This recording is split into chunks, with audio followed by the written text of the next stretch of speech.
வரைக்கும் தித்திக்குதே படத்துல வரப்ப நம்ம பாத்துக்க கூடாது, பேசிக்க கூடாது, எதுவுமே பண்ண கூடாது. ஜெயிச்ச உடனே நான் வந்து நேரம் உனக்கு எல்லாத்துலயும் பிளாக் பண்றேன், நீ ஜெயிச்சிட்டு வா. அதுக்கே பிளாக் எல்லாம் பண்றாங்க. வருவார். என்னடா சடனா அப்படியே அழுகைய மாத்திட்ட? அவ்வளவுதான், அந்த புள்ளி மாறி இருக்கு நேரத்துக்கு. தித்திக்குதே படம். காலேஜ் எப்படி இன்ஜினியரிங் காலேஜ் 4 வருஷம் எதுக்கு 10 வருஷம் பண்ணணும்? ஆமா, இருந்தா ஜாலியா சுத்திட்டு வரும். போயிருச்சு. கல்யாணம் பண்ணிக்கிறேன்னா சும்மா தனியா வேற பொண்ணு பண்ணிக்க வேண்டியதா, வேற பையனை பண்ணிக்க வேண்டியதா. 4 வருஷம் என்ன சுத்துனீங்க? சுத்தணும், அதனாலதான் அழுது இப்ப பிரியா இதை பண்ணி இருக்காங்க. பார்த்தா டக்குன்னு நினைப்பாங்க, இல்ல என்ன சுத்தினா டக்குன்னு போயிட்டாங்க. இப்ப அழுது பண்ணும்போது சீன் போட்டு எல்லாருக்கும் தெரியற மாதிரி அழுதுட்டோம். அவ்வளவுதான், முடிஞ்சு போச்சு. சமன்படுத்திட்டோம் நகலத்தையும். போவோம், ரைட் பாட்டியா வாடா. என்னடா புரியலையே. மாட்டாங்களா? உனக்கு குழந்தை பிறக்கும் என்னைய மாமா முறையில கூப்பிடுவீங்களா? உன்னை யார் நினைக்க சொன்னா? அப்படி உன்னை யார் நினைக்க சொன்னா? கூப்பிடுவேன், எனக்கு குழந்தை பிறக்கும் கூப்பிடுறேன், வா. என்னடா நீ, என்னடா ஒரே பொண்ணு லவ் பண்ணி கல்யாணம் பண்றதுல என்னடா நீ? என்னடா அப்ப காலேஜ்ல லவ் பண்றவன் எவனும் கல்யாணம் போக மாட்டாங்களா? போக மாட்டாங்க. ஆனா ஒருத்தர் 2 பேர் போவாங்க. ஆமா, கடைசி நாளா போச்சு.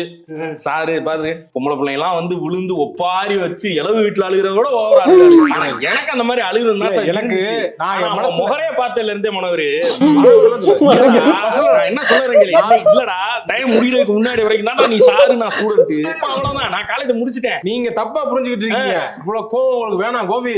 எனக்கு பர்சனல் ரொம்ப பிடிக்கும். ஒன்னே எனக்கு பிடிக்கும். கடைசியா அனதர் விட்டு போட்டுட்டுவாங்கல்ல ரெக்கார்ட் பாய்ஸ் கிட்ட. அப்ப புடிச்சா செஞ்சு இல்ல அது வந்து நான் வந்து போட்ட நீங்க தப்பா எடுத்துக்கிட்டீங்க. நீங்க வந்து இன்னும் நல்லா வரணுங்கிறதுக்காக தான், நான் நல்லா வரணுன்றதுக்காக எக்ஸ்டர்னல்ட்ட கண்ணை காமிச்சு வச்சு லேப்ல குத்தி விட்டான். 2 லேப்ல குத்தி விட்டு 2 நடந்திருக்கு, நான் பாத்திருக்கேன். நடந்த நல்ல விஷயங்களை நினைச்சு அப்படி மெமரிஸை கலெக்ட் பண்ணிட்டு போங்க. அது பண்ண முடியாது. எப்பவுமே கிரிமினலா தான் யோசிக்க தோணும். நீ என்னெல்லாம் தப்பு பண்ண, இன்னைக்கு இப்படிதான் சும்மா போயிட்டு இருக்கேன், கூப்பிட்டு ஐடி கார்டை போடுறாங்கடா. ஐடி கார்டு கேம்பஸ்க்குள்ள ஐடி கார்டு போடணும்னு போட்டது. நீ அப்ப கெத்து கட்ட வேண்டியது ஸ்டாஃப் இல்லாம வெறும் நோட்டை கொண்டு வந்து வச்சுக்கிட்டு அப்புறம் எப்படி நான் அதர் டிபார்ட்மெண்ட்லாம் அழகா கூப்பிட்டு சைன் பண்ணி அனுப்புறாங்க. சொந்த டிபார்ட்மெண்ட், தாய் வீடு, வேலையை காட்டிட்டு இல்ல. சரிப்பா, நான் செஞ்சது இது எடுத்துக்க மனசுல வச்சுக்காதீங்க, விடுங்க. நம்ம டிபார்ட்மெண்ட் என்ன அப்படிலாம் சொன்னா விட்டுருவோம்னு நினைச்சியா? ஆனா ஒண்ணுடா, நம்ம காலேஜ் ஹைவேல கட்டினது ஒரு பெரிய வசதியா போச்சு. எப்படி? ஏன்னா வண்டி ஓட்ட தெரியாம முட்டி சாவடிச்சிட்டோம்னா கூட ஐயோ ஆக்சிடென்ட் கேஸ் முடிச்சு. இதெல்லாம் வந்து முக்காவாசி ஹைவேல தானே இருக்கும்.